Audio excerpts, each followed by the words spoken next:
They turned out really good.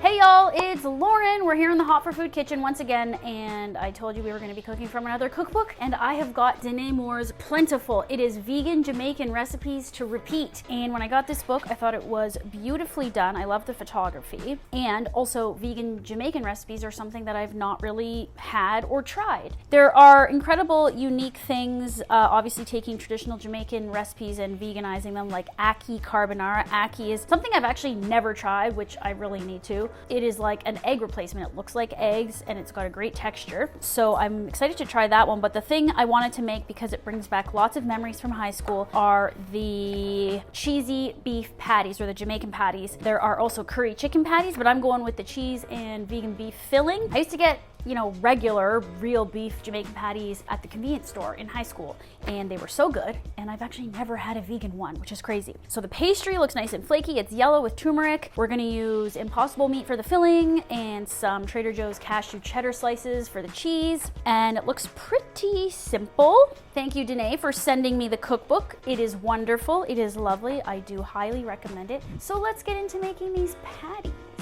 We're gonna start with the pastry first. So you need to get your vegan butter prepped. You need 7.5 ounces of butter to start. I'm dividing it into 3.5 ounces and then 4 ounces. You're gonna freeze the 3.5 ounces. Then you're gonna divide the 4 ounces into two 2-ounce portions and also freeze that. Basically, when you're making a flaky pastry, you wanna use cold butter. In a food processor, you'll combine the all-purpose flour, the turmeric, salt, and sugar. Continuing to blitz, you'll take the 3.5 ounces of butter that you froze or got very, very cold, chop it into chunks and start feeding it through the food processor streamer in bits. Once this gets combined to look like kind of breadcrumb-like, you can slowly stream in cold water. Continue to mix this until it looks like a dough, and then stop it. Don't over mix it. I don't have plastic wrap, but I'm just using wax paper. I'm dumping the dough out onto the wax paper. I'm using a glove because I don't want my hands to be stained with turmeric, and then wrap this up and refrigerate it for at least an hour. While we're chilling the dough, we can make the filling, because we're gonna have to let that cool as well. You're gonna make a flavor paste by combining soy sauce, tomato paste, molasses, and white miso in a bowl and whisk it together until it's smooth. You're gonna need 1 white onion diced.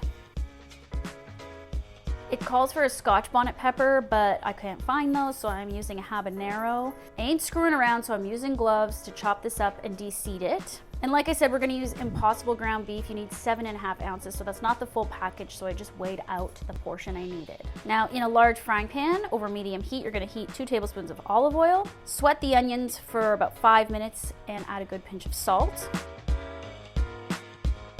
Once they're cooked down a little and sweated out, add allspice, minced garlic, and then the chopped up hot pepper.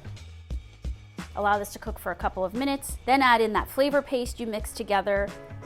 Cook this for another 2 minutes. Then add your beef. If it is Impossible or beyond, you're gonna have to mash it up into a mince like this. Once that's all done, you can add boiling water. Bring this to a boil, which will happen fairly quickly. Then reduce the heat to a simmer, add thyme, and then cook this covered for about 15 to 20 minutes. It's supposed to be a thick and saucy mixture, so you may need to reduce it further or add a little bit more water, but there shouldn't be like a lot of liquid pooling around, so it should look like this when it's done. You can take it off the heat and let it cool completely, because this is gonna go into our pastry.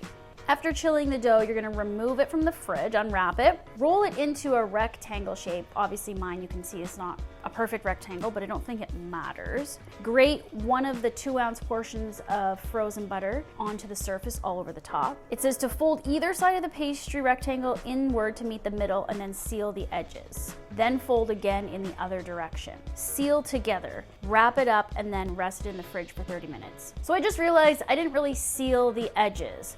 Therein lies the problem that you're about to see that happens. So I roll it out again after 30 minutes, and I do the same with the remaining 2 ounces of butter. This is the problem with reading recipes, other people's recipes, is for some reason, when you're not the one creating it and then you're reading the instructions, you're realizing, oh yeah, maybe someone's going to interpret this the wrong way. So I mean, you learn all this when you write a cookbook, and I've done 2 now, and my editor's very good at like making sure we describe directions. Again, I'm sure people run into the same problem I ran into here. So I didn't seal the edges. So now when I've taken it out, finally, to roll it out into a 1/4 inch thick long, huge piece of dough, you can see I messed up and all the butter's coming out and it's leaking, and this dough turned into a little bit of a mess for me because I didn't seal the edges. So sealing the edges to conceal the butter is very important. Although I still felt like the butter was squishing through the actual dough, not just out the sides. So I was just trying to like troubleshoot here by like folding it again and trying to seal the butter, but by that point now the butter's everywhere. So I proceeded to roll it out. It's a little too thick here and I was only able to cut out 3 circles. I did 6-inch circles using this bowl. It doesn't actually say what size circles to cut out, so I looked up another recipe online and it said 6 or 6.5, which seemed like the right size. So I'm filling them with just over a tablespoon of the filling and then putting a piece of the vegan cheese on top. And at this point I'm thinking this is not gonna work. I'm folding it, everything's squishing out. I know the dough is too thick. It's not layers of dough, cold butter for like a short crust. So clearly I don't know how this is gonna turn out. Anyway, I completed those ones. I wanted to salvage what was left. So basically I'm turning this into more of like a pizza dough texture, like an enriched dough. So I folded more flour and kneaded it until all that butter was basically just incorporated into the dough. So instead of having layers, now we've just got an enriched dough. So this worked better for me. This is not how it's supposed to be, obviously, but I had to fix this to just salvage the recipe. And it's not the author's fault. I just didn't seal the butter, like I said. So once I did that, I was able to roll it out much thinner, cut out my 6-inch circles. This definitely seemed to look better, although our crust is not going to be correct. Continued filling them, layering the cheese. You fold them in the half moon shape, and then you take fork prongs and press this all around the edges to seal, and then poke 3 sort of holes on top with the top of the fork. Now, she says to brush with coconut milk on top, but I happen to have just egg liquid, which I find makes a very nice shiny topping for baked stuff because I've used this on puff pastry before. So I'm just brushing it with a nice little brush of just egg. And then this is going into a 400-degree Fahrenheit oven that's been preheated. I'm doing 2 trays here. I managed to get 8 patties, 2 of which are going to be, I think, a disaster, but the other 6 should be okay.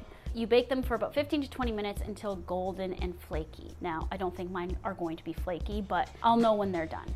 All right, well, there they are out of the oven. About 22 minutes I did. Cheesy beef patties, all vegan, very yellow dough, looking shiny. I selected the 6 good ones, not the 2 that I screwed up first. So I think these look good. They are pretty flaky. There's what it looks like on the inside. The Trader Joe's cheddar didn't get too gooey, but it is melted in there. They smell awesome. The turmeric is very strong. Anyway, let's go in here.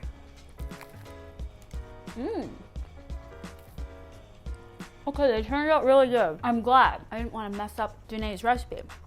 They're very, very good. I baked some of them on a tray without parchment paper, and I kind of prefer that got a little crustier on the bottom there.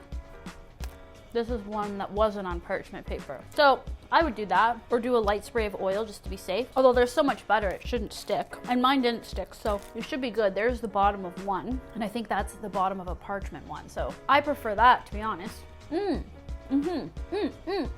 Okay.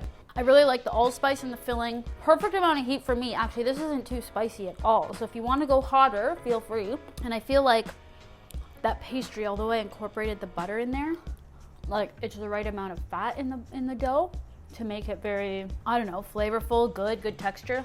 There's a few other things in this book I want to try out. There's like this peanut punch, Jamaican peanut punch that looks good. Just stuff that I would never, come across otherwise.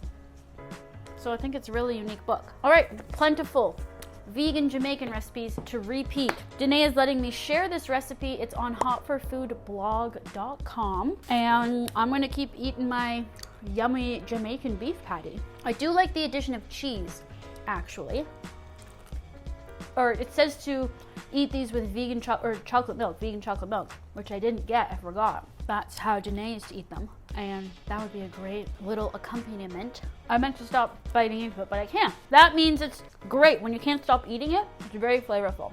I don't have it planned yet, but I might do some more recipes from other cookbooks because I have been getting quite a bit this year sent to me, which is very nice. And usually I post about them on my stories, but I don't necessarily get a chance to like dive in and make stuff. So I feel like this is a good thing to do, but let me know what you think if that's what you want. You can leave suggestions in the comments as well. If you make these, let me know what you think as well. Leave a comment on my blog. I linked Denai's book below, so check that out as well. Her Instagram, all the things. Subscribe, like, thumbs up, all the things. Follow me on Instagram as well, at Hot for Food, at Lauren Toyota, and that is all. I will see you next time.